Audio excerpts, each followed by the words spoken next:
First Sergeant Kep here, Captain Whitehall, with Company D, 2nd United States Sharpshooters, and today we are going to do a Sharps Rifle Q&A, answering some of your questions and about either live firing the 1859 Sharps or using it for reenacting. And we're going to hit the high points, and be sure to let us know down in the comments if you have additional questions that you didn't have answered during this video. So the first thing I think people have when they get a Sharps is it doesn't fire consistently, and a lot of that comes down to, are you maintaining and cleaning your rifle properly, especially if you're buying a used rifle or a Pedersoli. Yeah, and the tricky thing with Sharps rifles is that our flash from the cone has to make two 90-degree turns, which makes cleaning the block critical. And you have to ask yourself, is my block clean? The rest of the rifle should work, but if you're not firing consistently, is your block really clean? Have you removed the clean out screw? Have you gotten in there with pipe cleaners and solvents? And if you have a stuck clean out screw, how can you be sure it's working? Do you have proper airflow? In our cleaning kit, we keep a can of compressed air that you can get at office supply stores for like cleaning like computers and stuff, and we use that to test that our flash hole is open. You can also use like an air compressor or just blow on it if you have to. That's what I do. I don't have space for an air compressor, and just make sure your breech block is cool after you pull it out of a bucket of hot water, otherwise you get some burnt lips. I've done that once or twice and it's not fun. Yeah, and then sometimes you'll get a block with a frozen clean out screw because the previous owners haven't removed it at every cleaning. Yeah, not everyone actually knows that screw is supposed to come out, which is sad. Yeah. It's sad. Yeah, and my Pedersoli, actually you can remove the flash hole. Yeah. So I can remove the cone, the flash hole, and the clean out screw, and it makes it really easy to clean. But even if you have like an older model, or I think Army Sports are the single, right? Yeah, they it's don't come out or anything like that. Then what you could do is, if you can't get air through it, is you can usually soak your block in like a cup of hydrogen peroxide. Ooh, yeah. And then you'd want to watch, because hydrogen peroxide and black powder are enemies, and that peroxide is going to break down and pull all of the black powder from inside the block. And you just kind of watch, and if that's working, then, well, you know you had fouling in your block. And then just make sure to rinse it off, heat it up in some hot water, and then lubricate it, because hydrogen peroxide can accelerate oxidation and rust on your block. So you got to make sure you get it oiled up right after you get it cleaned. And then I think the other thing when it comes to Sharps rifles, and we'll get into different makers here pretty soon, is live firing and blank firing are two completely different things with these rifles. Oh yeah. Almost every, I'd say every Sharps rifle I've ever fired fires perfectly with live rounds, because that's what it was designed to do. And when you're running blanks for reenacting, they could be really picky. So you're going to have issues like what powder does it want to run? Is there cleanliness issues? What caps are you using? And in our company, all of our Sharps rifles have been, let's say, tuned to work better for the hobby, but we're not going to tell you what they are or how to do it, or even recommend that you do it. But if you spend some time on black powder forums, you'd probably figure out what we've done to make these work better for reenacting. Do you want to talk a little bit about makers? Because we get lots of questions about, you know, what brand should I be looking for? Yeah. Who's the best? What's a good price? Yeah, so with the Sharps rifles, there's basically a pyramid of greatness when it really comes to it. Obviously, buying an original would be a very fantastic option. However, do you really want to take a not so common rifle, especially if you get your hands on a Berdan Sharps? I would cry if someone ever took an original out on the field and was using it, because that just gives me nightmares to think about.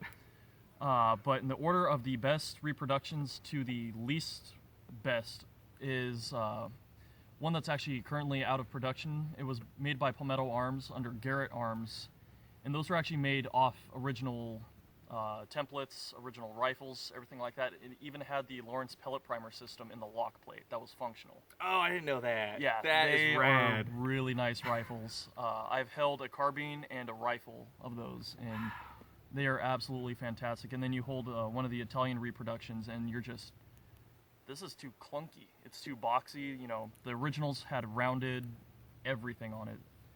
But unfortunately, those aren't in production anymore. So if you do actually have the opportunity to get a Garrett, whether it's a rifle for your infantry impression or a carbine for your cavalry impression, snag it. They are well worth the money and very nice rifles. After that, again, it's one that's out of production, but they are definitely acquirable from Black Powder Forums, the North-South Skirmish Association. And that is the Shiloh Sharps. About 5 years ago, Shiloh stopped making 50 and 54 caliber black powder, and they're strictly doing the cartridge firing ones. But if you can get yourself a Shiloh, again, the craftsmanship on those are absolutely fantastic. And the one thing you were saying earlier is that the issue with the Shiloh Sharps is their barrel's different, so you can't fit a bayonet to it. That's supposedly the story. Supposedly? Yeah. Bill Skillman, who's a really great sharpshooter historian, was talking with George Zimmerman, who's an amazing gunsmith, does defarbing on muskets, and his work is par none. And Bill thinks, you know, he might have been pestering Zimmerman just a little too much, because basically he was saying this portion of the rifle would have to be milled down, the sight would have to be removed, and then replaced with a Springfield sight to fit a bayonet to it. Okay.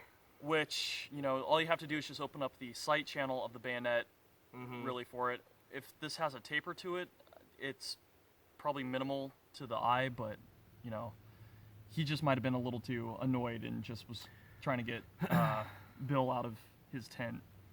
Yeah, so I would say with that, like if your impression requires you have a bayonet custom fitted, you might want to do some more research and asking around about the Shiloh Sharps fitting. Yeah, definitely.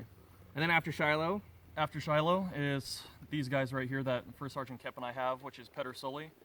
Of the two main Italian imports of Pedersoli and Army Sport, also known as Army Chiappa, Army Sport is definitely, of the easily acquirable Sharps rifle reproductions, is the best way to go. You're definitely going to pay $500 more for the Pedersoli than the Army Sport. However, the Pedersoli has a lot deeper rifling. Personally, I believe this actually makes a better shooter. I've shot both my Army Sport and my Pedersoli live, and the differences are night and day. This can definitely actually hold a group. The Army Sport with its light rifling is but we'll get there in just a moment. Not to mention the cleanout screws, or the breech blocks that we have are really nice. It's the newer production Pedersolis within the last, what would you say?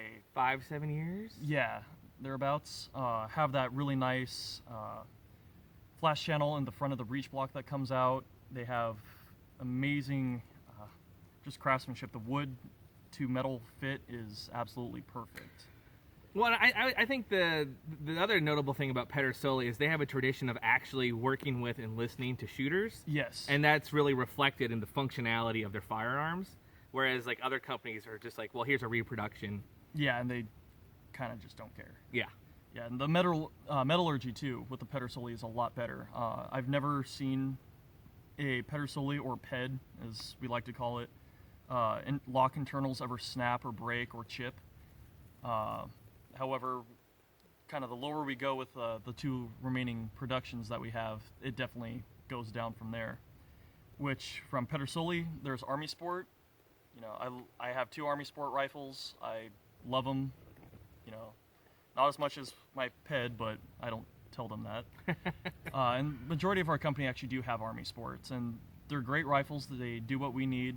Even for a live shooter, they're not the best, but they definitely hold their own in their own aspect. I've just noticed, though, the metallurgy, especially with the lock parts, your mainspring, your tumbler, your fly, they have a tendency to chip. Yeah, it's only been on so I guess the lower level brands where the tumbler sear issue really comes up. And so what he's explaining is, if your rifle won't stay fully cocked, so like you could like bump it loose, or half cock doesn't work, so you have slippage in the tumbler, and yeah, we've only seen that in like the lower make models. Yeah. And if it's happening and you get into it, like if you're just glancing at it, it doesn't look like anything's different or anything's damaged. Yeah. But if you really get in close, you see like little tiny like micro burrs or a little bit of shine from where things like rubbed the wrong way, or maybe the rifle got dropped while in position. Yeah. I've been trying to figure out like why that happens, but we've seen it a couple of times. Yeah. And it's just the way that they're built. You can't really like fine tune it. You just replace all the parts. But recently, that's like what, $60 for the internals for the lock issues. What you need to replace it. Yeah. Plus, the other part with the Army Sport is on the inside of the lock plate. There's a piece of metal that sits on all the parts, and it keeps everything really nice and tight in the lock. And I've had it happen with all my Army Sports.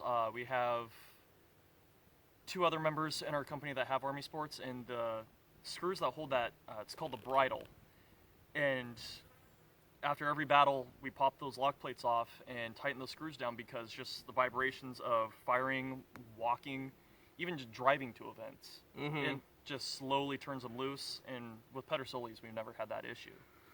No, but as far as like a good value rifle for reenacting, an Army Sport is a great way to go. Yeah, it's a great entry. You can find brand new or even used ones on like Gunbroker for less than $1,000. Yeah. I picked up Private Soderling's Army Sport, never fired, for $685 off Gunbroker.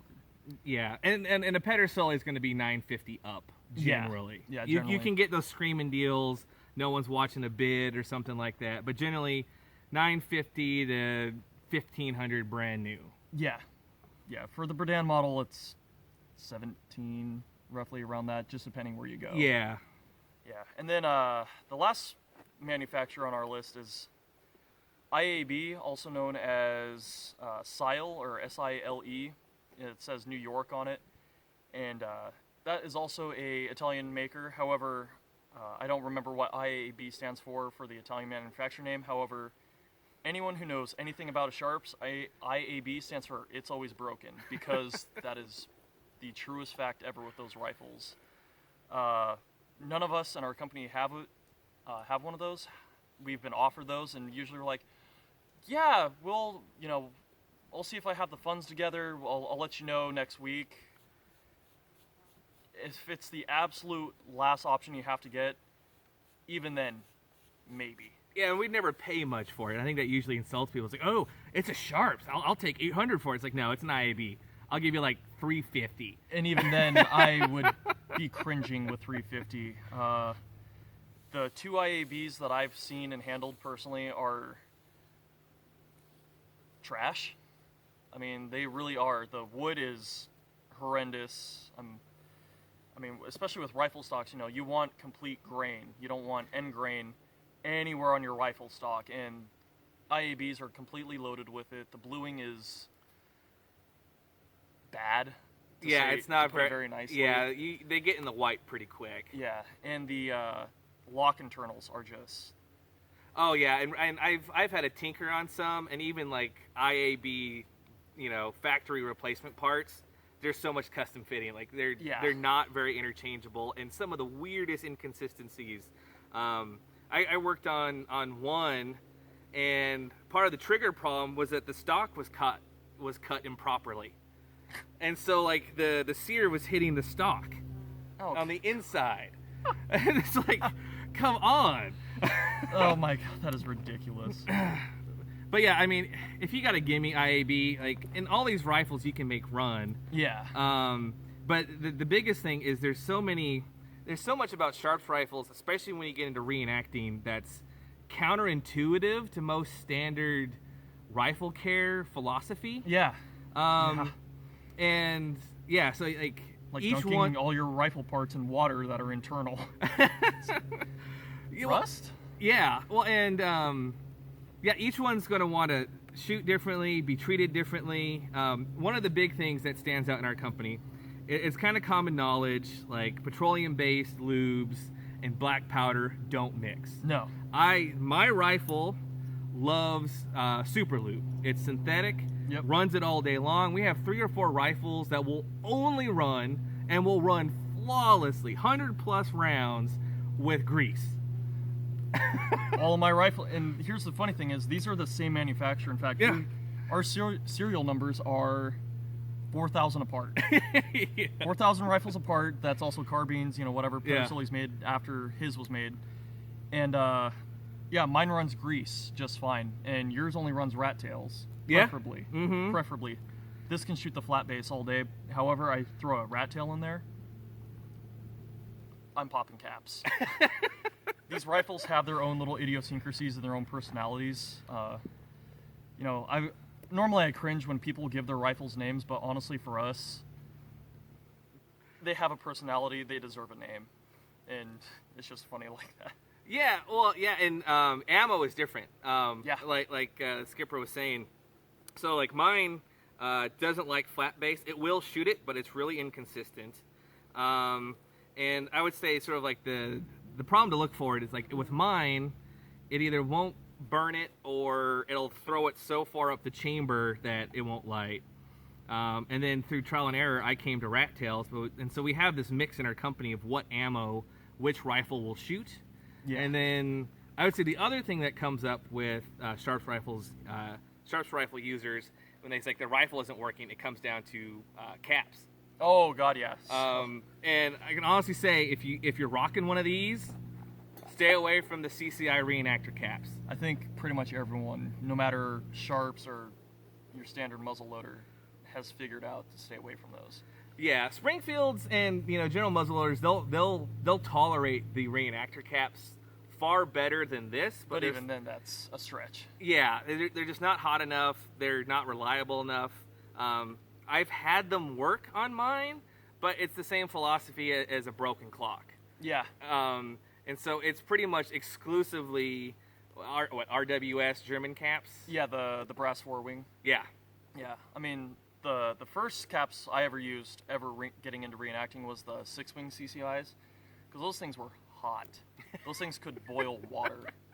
And, unfortunately, CCI had to discontinue that just because they would fragment, especially in closed ranks, which is unfortunate. I actually found a tin in a local gun shop in Spokane not long ago that had 1 tin of 6-wing CCIs, and the guy probably thought I was insane, because I was like, oh my god, 6-wing CCIs! And he's like, yeah, that's my last tin. It's sat there for years. I was like, I will buy it. He's like, all right, $2. Oh gosh. I still have 12 and I cherish them. Yeah.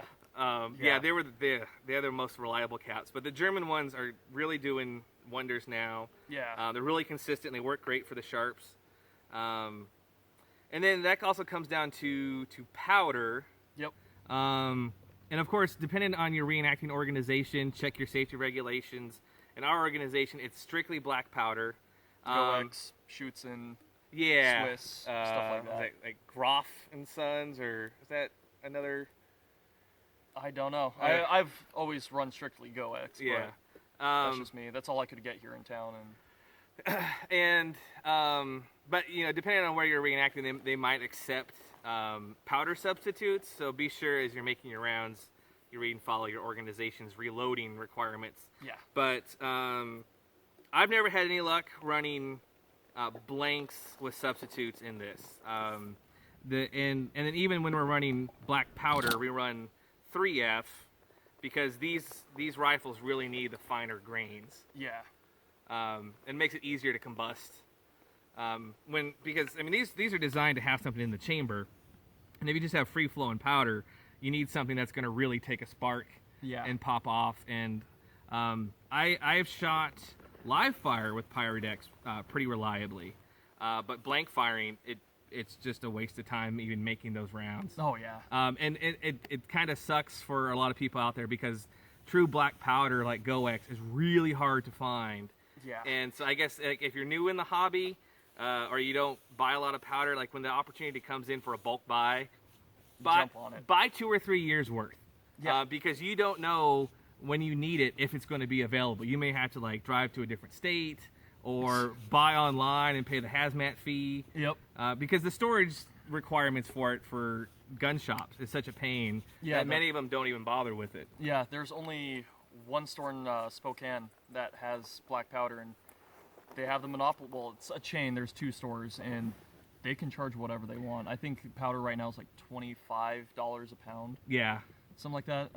We're fortunate, at least I live in Eastern Washington. I live an hour and a half away from Ponderay, Idaho, which is where Buffalo Arms is, and they sell black powder, both Swiss, Schutzen, Goex, in bulk. So we can get 50 pounds and the going price right now is like $15.40 a pound. Bulk is the way to go. And I can go and pick it up and not pay the $30 hazmat shipping fee and then the shipping to do it. Yeah. Because 50 pounds of shipping is if you're paying not cheap. Yeah, if you're paying the hazmat to have it shipped to your house, like you might as well just pay retail. Yeah, oh yeah. Because I mean, it's a wash. Yeah. And that's why I think I've been running 2 or 3 years since our last bulk order. Yeah. But I think I bought like 5 pounds. Yeah. And as sharpshooters, we burn through powder, so. That is true. Let's see. Okay, let's talk about accoutrements. Oh yeah. So the bayonets, you see that we all have bayonets in our company. They don't make a reproduction bayonet to fit a 1859 Sharps. So I figured out and passed on the knowledge to the skipper, who actually enjoys doing it. But I'm a glutton for punishment, what can I say? So each bayonet is custom fit to each rifle. Occasionally they'll sort of interchange, but what you have to do is you kind of have to make some choices, because especially if you're using a Pedersoli, you got to file down your front sight. It's too tall. There just will not be enough meat left on the bayonet. And by the front sight, do you mean the actual base the blade? Or the blade? Yeah, okay, the blade. And I don't want that confusion of someone just taking a Dremel and just hosing down their front sight blade and not having fun with that. And then you have to take all the metal out from the socket, and that takes, for a Pedersoli, you're in it for a good half day. Yeah. Easy, with files or sandpaper. And we have an article on our website at 2nd USSS kind of going over the process. Army sports are much easier to fit. You can have them done in about 20 minutes. Did you run into a tricky one? So it depends. Let me see it too. Like the import bayonets that we use, since we got to cut them up so much, they're really inconsistent. Yep, and that's the problem I've had, is the last 2 Army sports that I've done. One took me 10 minutes of just, with a Dremel with a sanding drum on it, just hitting the socket and then opening up the sight channel, fit perfectly, and then on a Turnan's other rifle, 3 hours of work. And one tip that actually helps, we have one of our members, Private Belmonte. He fit his own bayonet to his own Pedersoli, and he somehow realized that the diameter of the entire barrel of the Pedersoli, not the Army Sports, I think it's just slightly off, is the same diameter as a nickel. So if you can pass a nickel through your socket, it actually should fit relatively okay. You'll probably have to do, get your high points ground down a little bit, but yeah, because they're not, I mean, these bayonets from India or Pakistan or whatever. Yeah, there's very low standards. Yeah. So if you get a chance to pick through them and you have your rifle with you at like a sutler, that would probably be the best way to find the one that's almost there.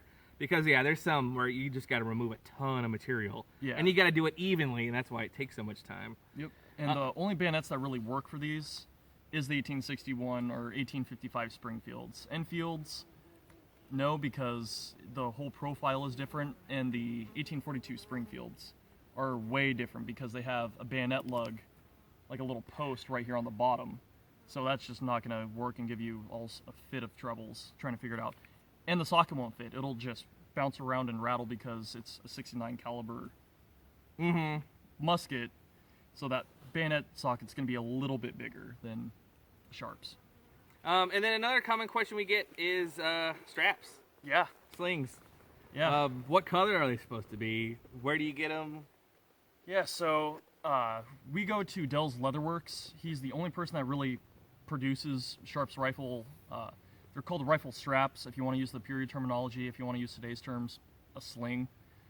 And he's the only one who produces them. He has the 2 sizes, the 1.5 inch for Pedersoli and the 1.25 inch for Army Sports. So that's also a difference between the two, is their sling differences. Okay.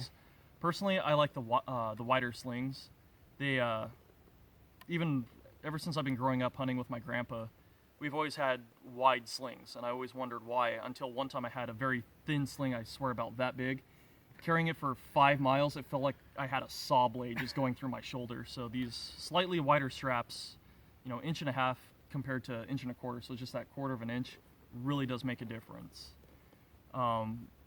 And during the period, most Sharp, or well, not most Sharps rifle slings, but all rifle slings or straps were issued brown or natural oil, and the soldiers had to take care of them themselves.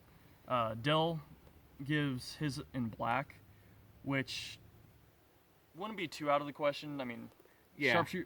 soldiers had a black, all their leather. Yeah, they had blackening, so it would make sense that these would eventually, if that's all they had. Yeah, and in the field and hard service, it's going to turn black anyways with dirt, grime, oil. Oxidation. It's just one of those things, but I've been really happy with the slings. I've never had one break on me or wear Yeah, out. mine's as old as my rifle, and that's Yeah. like, what, 6 years, 7 years? 7 years, yeah, since 2011. And, yeah, I mean, all you have to do is just your usual leather maintenance and just oil it. And the other question we got on Facebook was, what's the deal with scopes on Sharps? And yeah. I don't know of any in the war of Berdans with a scoped Sharps. I do know in Company D, Marrows wrote a letter inquiring about it late war. Yeah. But he never put one on. Yeah. So, like, they knew they existed and they could be had. But, I mean, scopes were so fragile and delicate at the time that when you have a run and gun rifle like this, putting a scope on it kind of makes it as almost useless as a heavy target rifle. Yeah, well, not only the fact, too, you're doing picket duty, you're doing guard detail, it's gonna get banged up. Yeah, skirmish. And the other fact, too, is these are government issue rifles. You weren't supposed to alter these in any way because this is a government rifle. Yeah, you weren't even supposed to go beyond the block without permission from your commanding officer. Yeah. As far as a field strip. Yeah. So, yeah, getting this thing drilled out and sighted for, a 2.5 foot long scope would be kind of, that'd be pushing it for regulations. It really would. And, you'll see some sharpshooter reenactors out there, pictures of them. And,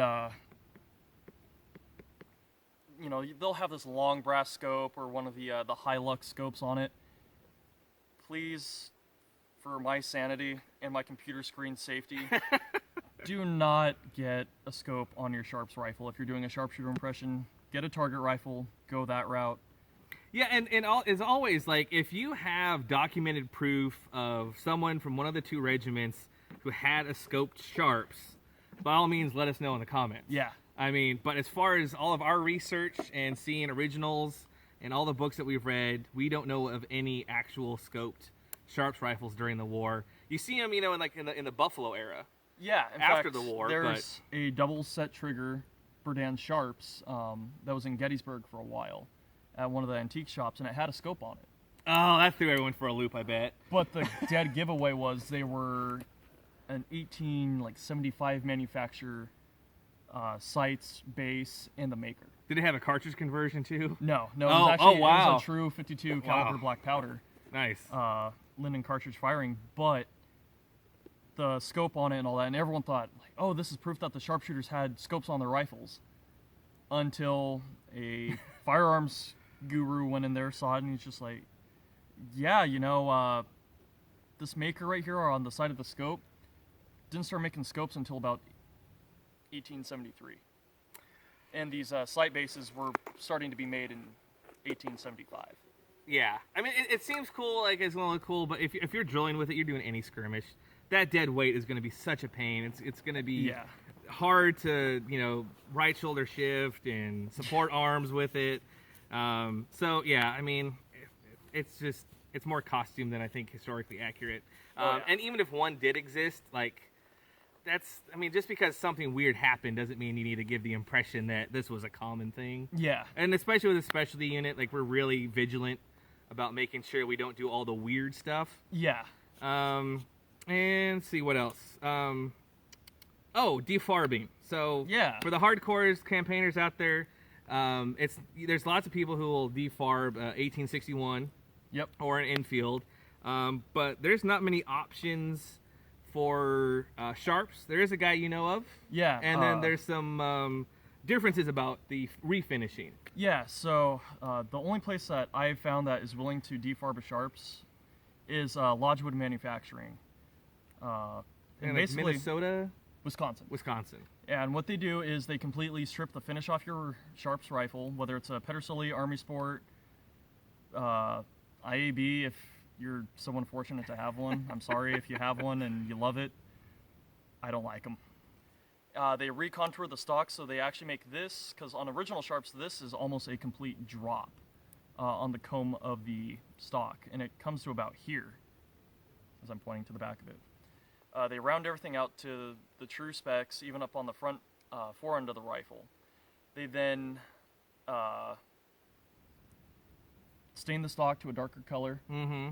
They would have been walnut. Yeah, they drill and put a screw here and put basically the profile of the Lawrence pellet primer system, and they send it back to you. Of course, they can take the modern markings off. However, they will not re-blue it to the original and then send it back to you. It'll have to be patinaed artificially in some way, and they have a varying degree. But yeah, all fairly cheap, under $200. I don't know the exact price. It was 2 years ago that I asked them, and I've just been busy with real life stuff to really actually pay to get 3 of my rifles defarbed. Yeah, and then the other thing too is if you're running a used one, parts, like if something's not working right, this is a firearm, and even if like you only use it for reenacting, safety is still paramount. Yeah. So replace your parts. Yep. There's a couple places that we go to. I've always gone through VTI. Taylor's and Company for Army Sport is the go-to. And for Pedersoli, Flintlocks, etc. That place is fantastic. And he's a major importer, isn't he? He is the importer. The importer. Yeah, he has parts for every single firearm that Pedersoli has made. He has pretty much all of their rifles, pistols, shotguns come through. And he's just a fun guy to talk to. He's done shooting competitions pretty much his whole life. So if you do have to talk to him on the phone, make sure you kind of speak a little loud, because being around guns going off almost all your entire life every day, it's going to do something to your hearing after a while. Yeah, and so I guess sort of like the big takeaway from this video is don't stress if your rifle for reenacting isn't running well. It's a trial and error. Try your different powders, try your different cartridges, make sure you're using hot enough caps. Yeah. Make sure it's cleaned and maintained well, and just sort of get to know it. And you can get manuals. So if you buy a used one, you can find like PDFs online for free, and so you can like read what specific breakdown is for your rifle. And I think most manufacturers on their website have the manuals for their rifles. Yeah. Yeah. And yeah, I would say the last thing I want to bring up is this guy right here. Oh yeah, the chamber sleeve. Yeah. So not many people know that this should move. And the key is like there's a really expensive custom tool. It's like the gas sleeve tool. It's like $70. Yeah. But if you don't have one, you can't figure out why you would pay that much. But if you have one, it's like, oh, I get it. Yeah, and with Sharps rifle users, it's kind of a mark of pride, like, hey, my chamber sleeve still moves. It's the sign that you really care for your rifle and you really clean it. Yeah, and there's some good articles on if yours is stuck. You could soak it with solvents. Yeah. And usually break it free. I've broken a few practically rust welded ones in there. You rebuilt one, and the gunsmith broke it free for you. Yeah. So I mean, and the thing is, like, you need to make sure this comes out every time you clean it. Like, if you're field cleaning at an event, it's no big deal if it doesn't move freely. But once you get it home, you really want to get your barrel hot, and so this thing breaks free and lube it and make sure it's all nice and clean. But the whole idea behind this was to control gas when firing live, and yeah, it worked. But after you get what 4 or 5 rounds in here, sticks. yeah, the black powder fouls it, and the gas sleeve doesn't move anyway. Yeah. So I mean, but yeah, it is sort of a badge of honor of like rifle maintenance that your gas sleeve moves. Yeah. I mean, especially when you're spending almost $1,800 on a fancy pop gun, but still moves too. So I hope that this has helped you with some of your most commonly wondered things about the 1859 Sharps rifle. If we have lots of information about what we use for cleaning on our YouTube channel. Yep. And we also have more in-depth articles and product reviews on our website at secondusss.com. Thanks for liking, commenting, subscribing, sharing up this video, and yeah, we'll see you next time.